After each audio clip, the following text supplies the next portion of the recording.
Okay, so this is definitely a zoom out from what we've been talking about here. We're talking about global climate models, okay? So, and as you are all well aware from what we've been hearing here this week, climate is complex. And though we have Moore's law, computers are also finite, okay? And so when we build an Earth system model, this is a similar graphic to what Charlotte Lofcotter showed the other day, we have to break down the Earth into a grid. And the typical resolution of an Earth system model these days is 100 by 100 kilometers. And so within each of those grids, we have to represent all the myriad processes that we're talking about here and many more. So how does the atmosphere flow, thermodynamics, how do clouds form? And we have to write down equations to represent each and every process, whether it be physical, biological, or chemical or geochemical. And some of those equations are rooted in well-constrained processes, such as Navier-Stokes. You know, we know that geostrophy really does work. And so that is, we know well, but it doesn't really operate on a scale only of 100 by 100 kilometers, as Amala's talk showed. It happens at these much smaller scales. And then there's also other processes that are poorly known, such as, you know, what is a coastal marsh doing, and how do we integrate that up? So we end up with all these equations, and in order to make them all fit together and play nicely in this complex climate model, oh dear, that wasn't what I wanted to do. I'll just, in this complex climate model shown by the box diagram in the bottom, where we have the atmosphere on the top, we have land and biogeochemistry and the land, sea ice, the ocean, land ice, rivers, and then everything's flowing through a coupler. To make all these equations flow and play together nicely, you need to set parameters in on all these equations, and that adds additional complexity. And so both because we don't know the equations perfectly, or because we're sitting on a coarse grid, we have to have a lot of parameters, and we have to guess to some degree at the structure of these models. And yet, in the coming decades, we have this problem that we need to adapt to climate change. And if we look in the period in those yellow boxes, which is the period we're focusing on in LEAP, we have the problem that most of the uncertainty in climate change, here in the far right box, is the fractional uncertainty in terms of future climate change. This is in terms of global mean surface temperature. That's attributable, the blue part is the part that's attributable to model structure. All the things that Charlotte was showing about, like just the export flux by biological pump that we don't know. Model structure across so many things is a dominant part of our future uncertainty. And so this is model structure, and I'm going to rush through here. You know, clouds operate, of course, at much smaller scales than 100 by 100 kilometers. So do ocean eddies, so does photosynthesis, so do all the things we've been talking about here. But at the same time, we have new data coming in, such as remote sensing data that Maria was mentioning, massive, you know, hyperspectral data coming in. How are we going to get that into the climate models? We also, for some processes such as cloud, we have the potential to run very high resolution cloud resolving models, but only at short time scales and for small spatial scales. And from that kind of a model, one can then consider using tools such as machine learning to mine and build better parameterizations for climate models. So our goal is to bring together big data using machine learning and to help it to harness that to improve climate models, particularly model structure and the parameters. So this is the sort of schematic and the executive committee of LEAP. We're working both in climate data science, where we're really trying to merge the fields of climate science with data science, with a lot of education programming, and build a new community of scholars. We're working with the NCAR CSM as our primary climate model that we're working to facilitate improvement in. We're working in bidirectional knowledge transfer with corporate and public partners. We have the data infrastructure, which is LEAP Pangeo, a cloud computing platform with which we will share data. And we're working to broaden participation. I don't think I have much more time, so I just want to get through a few of these slides. This is a proof of concept for machine learning-based parameterizations. On the left-hand side, you have a coarse resolution version of CESM with a standard parameterization, and what we're showing is a precipitation rate out of clouds. You can see the sort of diffuse features. In the middle is a high-resolution, super-parameterized version of the model, where you can see those features are much finer and the precipitation is much more intense in fewer locations. And you can see that the coarse resolution with the neural net on the right-hand side looks a lot like the high-resolution model with essentially no increase in computational requirement once it is trained. So these are the kinds of proof of concepts that we're working on, fully implementing in the Earth system model, and then also expanding to other areas of climate science, such as biogeochemistry in the ocean and land, the atmosphere, and the cryosphere. I want to mention LEAP PanGeo, which is a modern data infrastructure to support research and knowledge transfer. One of the challenges of our current approach to analyzing climate models is this download model, where we download CMIP6 data to our own web server that we have to go buy and build to support all these massive amounts of data. We process it locally, and then we do our analysis. And then the next person comes along, and they want to repeat a similar analysis, and they have to download the data again, and the processing is a little different, and maybe they don't get quite the same result. So this is inefficient. It's not reproducible. And so what we want to do is get rid of the download model and instead move to data proximate computing, where we move the scripts onto the cloud. The data is all in one place. And in fact, already on the PanGeo system, you can get much of the CMIP6 data without downloading any of it. And that is already an available resource. The LEAP PanGeo resource will extend that and also provide Jupyter Hub interfaces so that you could do the analysis online. We're working to inclusively train climate data scientists with a range of efforts at the undergraduate, graduate, and postdoc level. We're having boot camps and summer schools that people might be interested in coming to. We had one in May and hope to have more, and we're working to increase representation. Knowledge transfer is an important part of the STC program. We're working with corporate and public partners to try to learn what they need with respect to climate information and to provide that to them. And we're really working on a bidirectional approach to this communication. So I'll just leave you with our mission statement and the schematic again. So thanks.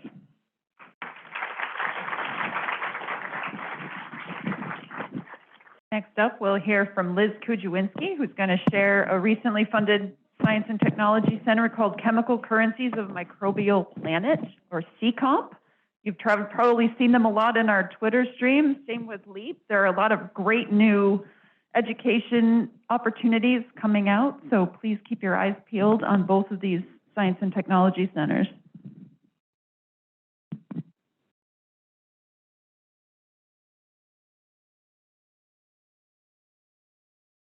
Hi, everybody. Thanks so much for staying and giving us a chance to talk about some of these programs. We're really going to succeed only if all of you come along with us. And so I'm sure I speak for Galen and certainly our STC that if you're interested in what we're doing and you're excited about some opportunities, don't hesitate to connect with us and let us know. So I am the director of CCOMP, the Center for Chemical Currencies of a Microbial Planet. Marianne Moran from the University of Georgia is the co-director, and Sofia Ibararan is our managing director based here at WHOI.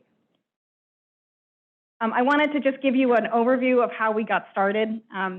Back in the day, in 2011, Craig Carlson and Steve Giovannoni asked me to write a review paper on labile dissolved organic matter, and I wrote this paper on microbial metabolites in marine dissolved organic matter. And I sort of envision this idea where you would know about organisms and you would know about chemicals and you'd know how they interacted. And I was certainly not the only one to articulate that, and it really came to be at a workshop sponsored by the Moore Foundation in 2014. From that workshop, we wrote a paper. Marianne and I led it, but with others, of course, that came out in PNAS in 2016. And here we were trying to bridge microbial ecology and chemical methods. But we knew that this was just going to be ineffective, one molecule or one microbe at a time. And so we envisioned a much larger view. Oops, skipped my thing. And I just wanted to give you a sense of the timeline. So Marianne and I got a grant together from the Moore Foundation in 2017. We led a group that was along these same topics to the Canadian Institute for Advancement of Research, which was going to fund a bunch of workshops. We made the finals, but we were not ultimately funded. About 2 months later, we decided to go for an STC with the pre-proposals, which were due in June of 2019. And then I'm just giving you a sense of the numbers since then. And so between June of 2019 and October 1st of 2021, we were working on setting this up. The people who are shown here are all the people it took here at WHOI to make this happen, and I want to be really clear that it takes a village, not just a village of scientists, but it really takes an institutional commitment. And we were very, very happy and very honored to have these people come along with us. Okay, so you're probably wondering, okay, that's great, but what are you going to do? So our big question is, how does the changing ocean affect regional ocean carbon or regional carbon dioxide cycling? And we envision this as asking this question across a whole variety of scales, from the molecular, which you see in my water droplet here, so the molecules and the microbes and the interactions that they form, all the way up to the regional and arguably even the global scale. So how can we translate these processes that we want to know more about into something that's predictive at the larger scale? The TAC, or the section that we have taken on, is the labile dissolved organic matter pool. So approximately half of carbon fixed on Earth happens in the ocean, as you all well know. Well, another half of that material gets cycled back to inorganic CO2 within days to weeks, then to be equilibrated with the atmosphere. The critical organisms and metabolites are relatively unknown. We know a lot about the microbes, but their currencies, those molecules that they use to share and drive this process, are relatively unknown. So our center combines chemists, biologists, data scientists, numerical modelers, informaticists, all together to try and get at this question. Included in any STC is a vibrant and well-integrated education and diversity program. We have a number of programs that we'll be piloting throughout the lifetime of the STC. I want to highlight one of our unique features, which is education researchers who will be providing evaluative but also research experiences in education to make sure that what we're doing adheres to best practices, and that then those best practices are translated across the community. I want to highlight a couple of things. We have a K through 12 program. We have a couple of undergraduate-based programs. We have a Bridge to PhD program, which funds a 2-year fellowship for individuals who are finished with college but haven't decided to go to graduate school yet, and those are in CComp laboratories. We have a community of students and postdocs, of course, and then we have postdoc fellowships, which do not have to be in a CComp lab. So I'd like to just give you a couple of ideas about how you can be involved. The first one, depending on your age and inclination, you could either host a postdoctoral fellow or you could be a postdoctoral fellow. These are 2-year opportunities. Applications will be due every spring. We just made our first cohort, and they will annually start October 1st. You can attend our workshops, professional development opportunities that are going to be associated with different topical areas. You can write spin-off proposals that collaborates with our teams. You can leverage our emerging programs, for example, our Bridge to PhD fellowships. And we're going to have a series of resources. One of our big knowledge transfer pieces is to do all of our work in an open science and open research framework. And so we'll be publishing best practices on how to do that, and so you can take advantage of those. We'll be generating mutant libraries for 2 well-known heterotrophic bacteria. Those will also be a community resource for those who are interested. Because I have minimal time here and I want to make sure we get to your questions, just wanted to put up our website here where you can find any additional information. You're welcome to talk to me. Max Saito is on our executive committee. I'm welcome to talk to him as well. Really, just reach out. We're happy to help and eager to work with you in this vein. Thanks a lot.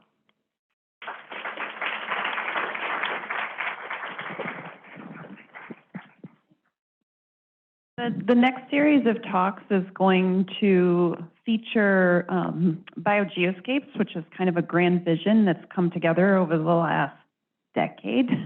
It started an OCB scoping workshop in 2010 or 2011, was the biology of biogeochemistry.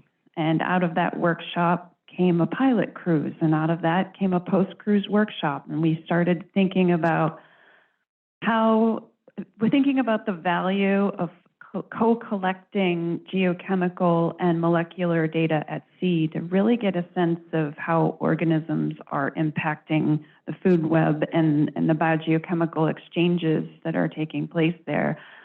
So that vision has started coming together over the last several years, and Mac and Scott Gifford from UNC, you know Max Saito from WHOI, are going to share some of the pieces of that vision that have come together, and maybe Bethany can say a few words too. So I'm going to leave it to them now. Great, thanks so much, Heather. And thanks for the opportunity to talk here today. I'm actually really excited about the concept of this panel, where we're not so much talking about the programs, but we're really talking about how we went about trying to create these efforts. And that's actually a really interesting aspect, and I hope it does inspire you know, early career scientists and others to try and put things together in the future. So BioGeoSCAPES is a bottom-up effort where we're trying to create an ocean metabolism and nutrient cycling microbial biogeochemistry program that could scale to international collaborators and be really a global effort, very much in the vein of GeoTraces. There have been previous, you know, there's a U.S. national meeting last fall that many of you probably attended, and then there was an Ocean Sciences event last February as well. So there's been a lot of participation and engagement already, so hopefully you may know something about this already. But just to remind you that this is sort of the big picture focus. As Heather just mentioned, our recent history goes back, you know, more than a decade, where there were some early meetings in 2010. Most recently, we had this international scoping meeting in 2018 where we tried to generate international interest, and we had a positive response by a number of countries, and that led to this scientific focus. We have more than 23 countries sort of engaged at this point, and we had this meeting last fall with these ocean sciences meetings. And importantly, one of the updates we want to talk about today is that we had a U.S. NSF Accelnet grant that was we submitted twice, and second time through it made it through. We just recently heard it's been recommended for funding, so we're excited to announce that here. And this is a proposal that is focused on building networks of networks, and the NSF program call is there on the left. Some of the statements about this. It isn't a proposal that's funding science directly. Instead, it's funding largely workshops that try and help us engage with the international community and really effectively try and get this program off the ground.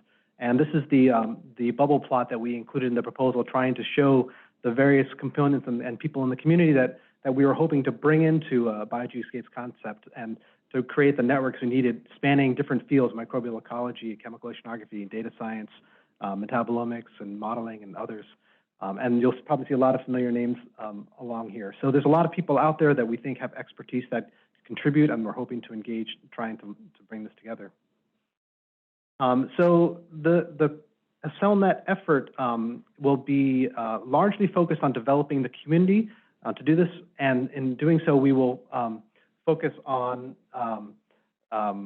4 major workshops shown here in this Gantt plot over here, where we have meetings focusing on science and integration and planning, informatics and data management, intercalibration review and assessment, and modeling and integration. All 4 of those are really key components that we would need to try and bring an international community together to have interoperable data and data that we can use to really understand our life support system better.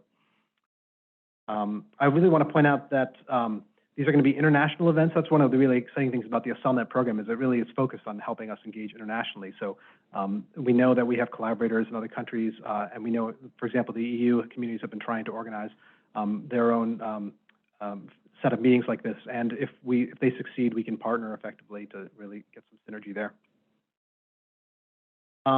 So to focus on the question that Heather brought up here, I made this list of lessons learned thus far. I think this is a really interesting opportunity to talk about what it takes to build a program. And so I just put a few bullet points here to help spark the discussion.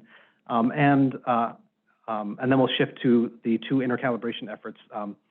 But one is keeping communication up to build community. We have newsletters several times a year. If you haven't signed up for the newsletter and our mailing list yet, please go to that website down there, biogeoscapes.org. It'll send an email to Mary Zawowski, who will help put you on the mailing list. We're striving for openness and inclusivity. This is it's a really important thing. We're trying to really engage everybody, and that includes rotating our membership and our leaders, and trying to get new session leaders involved at the Ocean Sciences program. We're trying to learn from prior programs, and GeoTraces in particular has been a really big inspiration, and a big shout out to Bob Anderson, who I know has been watching this. He's been a huge help in giving us advice along the way.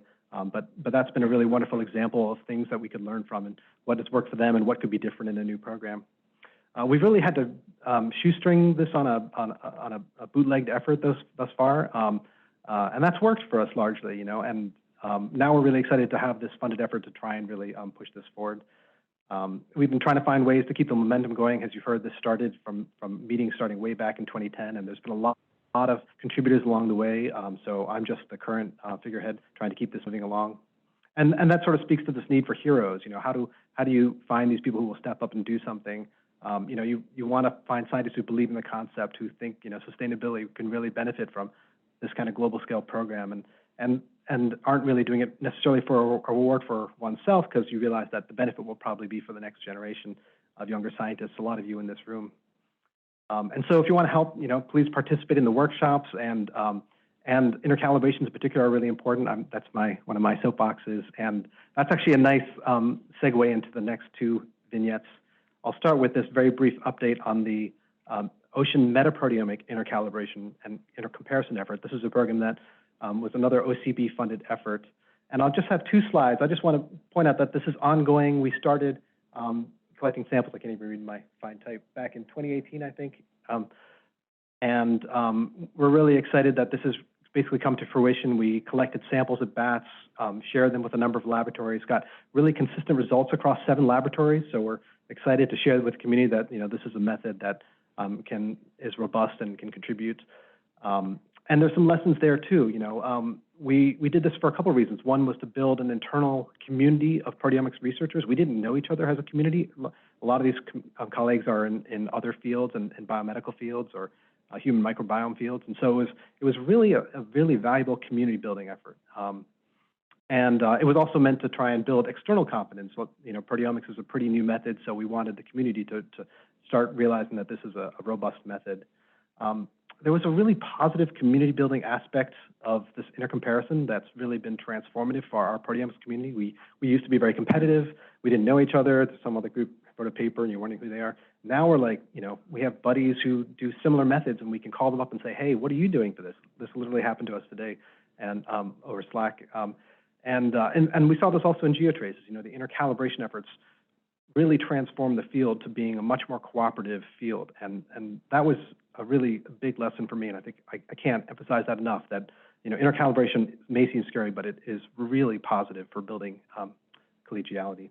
And then I'll just say, you know, we try to keep the scale nimble and manageable to keep momentum. With that, I'll pass it over to Scott to talk about the nucleic acid component. Yeah, so it was great to hear yesterday a lot of interest in, you know, looking to the future for DNA and RNA sampling and proteomics. And we've been at this as a field for a while now, and I think if you've ever tried to cross-compare methods, you know, exports, we did this exercise, and there's a gazillion different. And so there's a really good time now, especially in this BioGeoSCAPES framework, to think about standardizing and coming up with protocols for how we do nucleic acid types of omics, just as in light of the proteomics calibration that Mac just mentioned. So in January of 2020, I guess it's been 2 years about now, that we had a workshop in the steering committee with myself, Adrian Marchetti, Bethany, Jenkins, Andy Allen, and Allison Santoro. So again, I'm just kind of up here as a representative. There were many folks involved. We gathered this workshop to try to come together and see if we can kind of come up with some ideas. And this really gets into the kind of community-driven portion of what we're trying to say. The goal of this wasn't to come out with the final recommendations. It was to build a community to come up with, to find out what's needed, basically. And so our goal is to develop a series of recommendations around the following issues to be tested in future intercalibration activities. And I'll talk more about these in a second, but things like, how do we collect the sample? Where does the bias come in? Is it extraction steps? Should we be adding different reference material? Should we make reference material available to the community? And again, kind of fitting in with, you know, we want this to be a community effort. This was open to all, and we had about 32 participants, and this was just kind of to illustrate that we had folks from across the spectrum in the career stages. I'm not showing the other slide, but we had a variety of different types of omics work represented, from eukaryotes to prokaryotes focus. And as Mac already really alluded to, the model that we're trying to follow really is geotraces. Like there was a really kind of substantial progress that was made during geotraces, and we see that kind of same opportunity to be happening now in terms of the nucleic acid omics. And one thing that Heather mentioned at the beginning of the talk was how great the OCB website is. And so, and one of the things is that if you're interested in learning more about what went on during the meeting, you can find out by going to the OCB website, and all these talks are. And so Alison Santoro gave a really nice talk on geotraces and the evolution of that, and how we're hoping to evolve over that. And also Bethany's here as well. She's on the geotraces steering committee, and so she can answer any questions you have with that. We're also had a talk by Scott Jackson at NIST, so trying to kind of leverage work that's being done like in the human microbiome, and you can find that talk there as well. And so again, we're just trying to go through, and we went and we identified what are the different sources of variation that might occur. We had a great talk by Craig Carlson. We then went through each thing, amplicon, metagenomic, and metatranscriptomics types of protocols, and tried to kind of come up with some ideas of what we wanted to do. And then the last point there is the internal standards and mock communities. So really as a community, we're trying to get the omics into the scale that we've heard a lot about. We want it to be quantitative. We want to kind of work and integrate it with stocks and rate measurements. And so we had some great discussions about internal standards, as well as adding mock communities to control error. And the last thing I'll say then is really building up. The goal of this then was to do some kind of work towards a kind of BioGeoSCAPES-like intercalibration proposal, right? Where we go together and we try to test out these different sources of variation, right? And also that it's a community-driven thing, and that we could have a series of samples where we're collecting a large sample that we then make that reference material available for labs to use, right? And so they can test out their own protocols, but also feed that information back to tell us about where we're seeing different sources of variation come up with, and try to standardize that. Oh.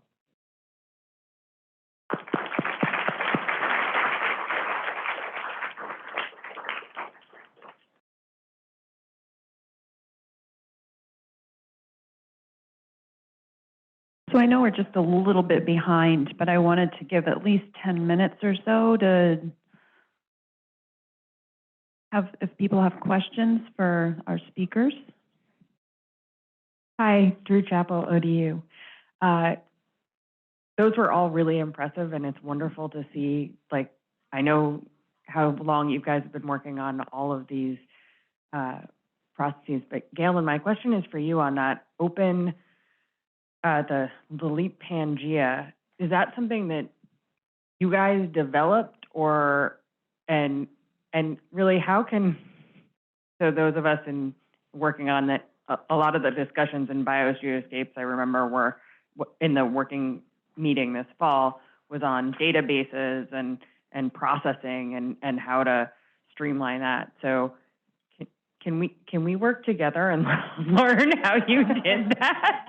Yeah, so Pangea is already existing since 2016. It was founded by Ryan Abernathy at Columbia, and has support from NSF EarthCube, from Moore Foundation, and a variety of other supports. It's really focused on large data sets, such as out of high resolution simulations or climate models, and how do we store those data online? How do we and then have use common scripts to analyze it? So that is available. It's sort of an expert group of users at this point, but there might be some people in the room who've already used Pangea. I don't know. I hope so. But with LEAP Pangea, we're planning to try to make it more accessible and do more training and try to broaden the group of users. And I think we will also be broadening the data that's available. Right now, the data ingestion, I mean, storing data on the cloud is not the same as just having a NetCDF file on some server. It's complicated. The file formats have to be adjusted, but they're working on automated ways to ingest data sets through Pangea Forge. And so, I mean, this is stuff. We can talk about it. I think it's a great idea, because I think if we want to facilitate the comparison of all the way to climate models, the more we get all the data in the same place with, you know, and everyone can see the script that you wrote to compare your work to CMIP6, it's going to make it easier for the next person to do the same thing. And that's really the idea. Because, you know, sort of the big picture idea here is like when you see a paper, you should be able to just go online and recreate that figure right, you know, with, you know, 30 minutes of work and then add your data to the figure. But instead, all of us have said, I want to replicate that figure. So then it takes like a month to try to replicate it, and it's never quite the same, right? So part of the goal is, that's sort of like the big vision, you know, and it is something that's been worked on, but there will be compute resources. There already are compute resources, and the data sets are coming into availability. So I just want to comment, because I think maybe where Drew might have been going with her comment is, can we do the same thing with all of this omics data so that it's served up and people can compute in the same kind of way? And so how do we learn those lessons? I think you guys in modeling are ahead of us in terms of how the bioinformatics has typically been done. So if we can learn for our community how to operate on our data and then maybe share it with your community, that would be the ultimate. you know, we should talk about it. I'm definitely not the expert in that area, but I'm sure if we got the right people together to talk, that we could move forward, right? And so instead of doing the bioinformatics on some server somewhere like PCMDI for climate models and then people trying to download it, let's just put it all in the cloud to start. Let's think about the cost models, the how we get Google. I mean, Google, Amazon, and Microsoft have all given us lots of free time, right? I mean, you can get like free credits. Right. And then also when you process, you know, why should you have your laptop and then let it run overnight trying to process something, right? Instead, wouldn't it be great if when you want to process, you get 100 processors, you use them for 5 minutes, you get your data back right away, and then the processors go to somebody else. Like, that's also the power of cloud computing. It's not your 4 processors on your laptop that then go idle for 95% of the time, right? So all of those things can be facilitated, but there are some challenges, and but I'm not the expert. That's part of one of these things with these big centers. You work with people who really know how to do these things. So Ryan would need to be involved in the conversation, and I'm sure he'd be glad to be, so we can do that. There was a question in the chat that, well, it's for Galen, but it might be a Ryan question. For LEAP Pangeo, how will the cloud services be available? Paid subscriptions for compute resources? So right now, we're working on a membership model, and the goal is to, you know, focus the resources on. We have different levels. People who just want to sign up will be able to use some of those resources, and then we're still figuring it out. We're still monitoring the resources, and then, you know, obviously we have to prioritize them for LEAP-funded projects. But right now, they're pretty much available for people to use. But, you know, obviously we can't have people mining crypto on the servers either, right? So we have to figure out that balance, and those are some of the things we're figuring out how to manage. But you can access the Jupyter Hub already. The data sets, there's not a lot of data sets available yet, but there is a Jupyter Hub available for free to use. So, Mac, I was really interested to hear you say that the intercomparison efforts led to a lot more collegiality and collaboration in the community. And I think that that's been true in my experience. And trying to explain that right now in the CDR field to folks that are working in venture capital, where competition fosters markets more than collaboration. I'm just curious if you or if anybody else on the panel has experience working with private industry, like, can we break that stereotype for them, and if so, how? That's a great question. I don't have experience in intercalibrations with industry, so I don't know. I mean, I think there's something psychological that we all go through when you're going to intercalibrate, where you wonder, do I have the right number? Am I going to be embarrassed? You know, my method terrible? You know, all those sort of self-doubt things that come through, and it's a little bit of a leap of faith. But then if you add the... How do you define a product that you can't?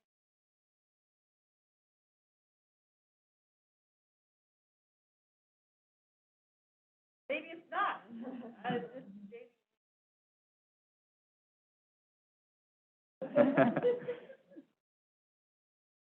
My question is totally unrelated, and I don't have a worthwhile thought on that right this minute. Is it okay? Is it okay for me to go ahead? Okay. So this is also kind of underformed question, and I think I'll direct it at Galen, but Bethany might have some thoughts too. Is like these STCs are a huge, like you said, a huge institutional commitment, and all of these large programs are. And you've been at a state school and now at a private school. It's a big endowment. And I know that like the agencies, they want to spread the wealth. They want to create capacity in every state and with every type of user. And yet I don't want to be too sensitive about it, but state schools, you know, sometimes don't have the same level of resources and the kind of they can throw at the problem to make these things rise up in 2-year time frames and really support it and get that baby to fruition. And so I wonder if you have a reflection on how that works, or if any of you do. Yeah, I mean, at Columbia, we worked with the Office of Research, the EV, Executive Vice Provost for Research, and there was a staff person there particularly who really, really supported us through the whole thing, to get the proposal written, to bring the teams together, to deal with the site visit and all this stuff. Because now, after, I mean, basically the first year of this project has been hiring staff, right? Now we have 4 staff members, right, to try to implement all these projects. But when we were getting started, so I would say talk to your dean, right? I mean, I think that's the first thing.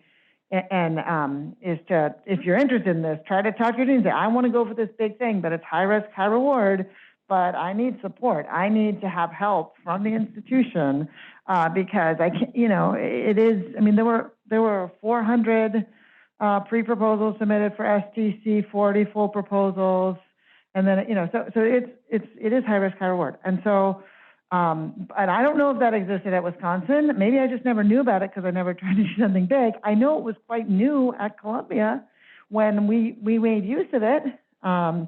So it doesn't mean that it couldn't exist at other places. I've talked to people at Stanford who say they're trying to set that kind of thing up, right? So it doesn't necessarily exist everywhere, but it is really important because the level of, you know, making the logo and making the pretty things and graphic design and all the pieces, right? You really do need institutional support, and ideally even some time, particularly if you're at a place with people on self money, to support going for that big grant. So I would say make the case up the line because that's really necessary. So maybe Liz has some thoughts too. Yeah, I can follow up on that. You know, at WHOI, we don't have a lot of internal support, right? I raise my full salary and so on and so forth. But Galen's right, you need somebody at the institution who's willing to really help you out. And for us, that was a combination of Rick Murray as well as a number of other individuals at different levels of the institution. So Rick Murray is the vice president for research. Our STC is the first one from WHOI that ever made it past the pre-proposal stage. And so to make it all the way to success was kind of, well, we were forging new ground the whole time. There are places we didn't have a staff member that helped us. We cobbled it together by paying a little bit to this person and a little bit to that person to pull it through. But it really takes, it takes a lot of conversation and it takes a lot of help. I will say that out of the current crop of the 2021 STCs, there are one out-of-state school, NC State has one. It's called STEPS. It's on phosphorus sustainability. There's another one, Oregon State. That's Coldex. It's about mining, the longest or oldest core in Antarctica. So the state schools are capable of doing this. You can't have cost share, but you can have creative ways for the institution to support you. And we were really lucky that we could have those conversations really candidly and in a very helpful way.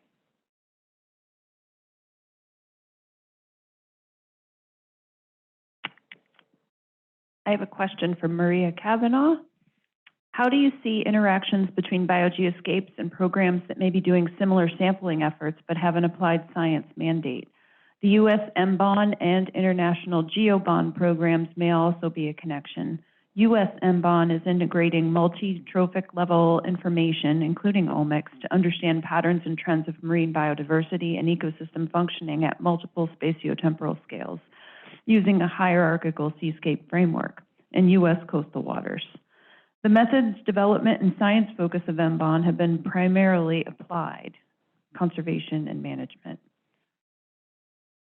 Yeah, thanks, Maria. That's a great question. Yeah, you know, we certainly want all of these efforts to be synergistic, and you know, the world is a big place.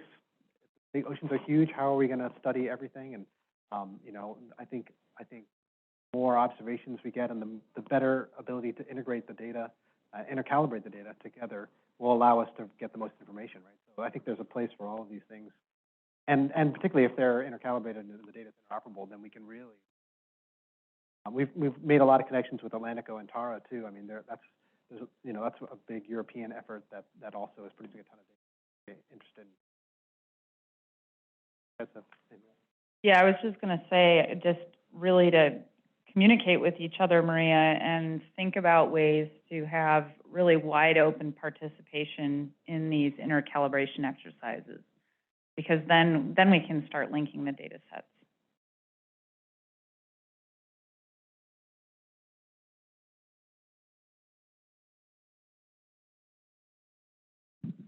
Hi, thanks so much. It's great to hear the vision. So this question really is from a member of the international community seeking to leverage the efforts that you're making and how we could gain some benefit from our association with your programs and how you would gain the benefit from us. Could you elaborate, all of you, on how best to engage, what the pathways are perhaps for an approach around a proposal or a sample analysis or whatever it might be, because then I think you would see us walk more quickly, run towards you. Yeah, so that would be great, just to get your thoughts. Yeah, just briefly for BioGeoSCAPES, if on our website there's a list of national ambassadors or representatives, and so you can if your country doesn't have one, you could, you know, self-nominate yourself and become, you know, BioGeoSCAPES. All right, thank you. Yeah, I would say for something like the LEAP SDC, it would have to be through, you know, sending postdocs or students to some of the boot camp summer schools, writing a proposal that's linked, and you know, finding a way to have a joint scientific exploration on a particular topic, and then, you know, the computing resources are available for everyone, right? So there are linked projects in a similar area in Europe for sure. The USmile project, the M Squared Lines project has a significant European. So there are some already ongoing projects, some of which cross international boundaries with Europe in particular. But yeah, so. Yeah, I would just follow up by saying that we are constrained. We can't use NSF dollars to support international activities. However, at the same time, we are judged in our annual review process by connections we are making both nationally as well as internationally. And so within the constraints that we have, we are eager for creative ways to leverage opportunities. In CComp, we are building an open science framework, right? So this idea of merging the omics into ways that can be connected and integrated together and understood together, those are not national questions, right? Those are international, and so we welcome all sorts of opportunities for that. Whether we can bring in proposals and so on and so forth, that gets into the logistics by which I would defer to trying to figure that out down the road. But we're open for all sorts of collaborations and opportunities like that. This is Randy Bendy, University of Washington. This is a question for either Liz or BioGeoSCAPES folks. I've been thinking about how bringing all these exciting data sets together is awesome, but they're generated on different timescales sometimes, and I didn't know if there's been talk at some of the intercal workshops, or just Liz, you know, you're doing the same thing, bringing omics and mass spectrometry data together, and how we could maybe streamline some of those efforts so that the data can actually be interpreted together, you know, not one student doing only the omics because of the time scale of when that data is available. Yeah, I don't know if any of those kind of like streamlining discussions have been talked about. So, Randy, we have talked, and we have talked, and we'll keep talking about exactly those kinds of questions. I'm sort of laughing with Mac here because he's our knowledge transfer coordinator, and poor man is deep in the depths of all of those conversations. We're doing a couple of things at the CComp level. So one is we've hired a digital coordinator so that we can develop things like data management handbooks and best practices and sharing different data. So that's sort of at a practical level. At a more philosophical level, we're developing open science policies. And part of that discussion is figuring out when different data sets by different communities are ready for public discussion and sharing. We're talking about education/hackathon kinds of opportunities where we can bring early career researchers together to learn about the different data sets and their, the things that keep me up at night on mass spectrometry is that somebody's going to think that we have the truth and we actually don't. And so where are the errors and where are the concerns? So we're talking about some educational opportunities to bring people together around those questions so that we are not doing that ourselves, but instead are helping others generate some of that. I don't know if Mac wants to comment on that with his two hats. No, I think it's a great question, and in GeoTrace's data was assembled from a variety of nations around the world to the intermediate data products, as you know so well, and that's a great model. And then you think about what omics data means for that, the big data component to it, and your mind sort of explodes. And you're like, oh wow, how's this going to work, right? And I think that data integration is, it's such a huge frontier, and that sort of cyber research is a huge frontier. So many of the young people know and are engaging in so well here, right? And there's so many different ways to approach that, and some of the exciting developments are sort of machine-to-machine communication and Jupyter notebooks and pulling data, and but I think it sort of scales. I mean, that's why we're hoping to have a workshop dedicated just on that, and bringing informatics researchers and data managers together from around the world to talk about how are we going to have fair data that's interoperable across international boundaries.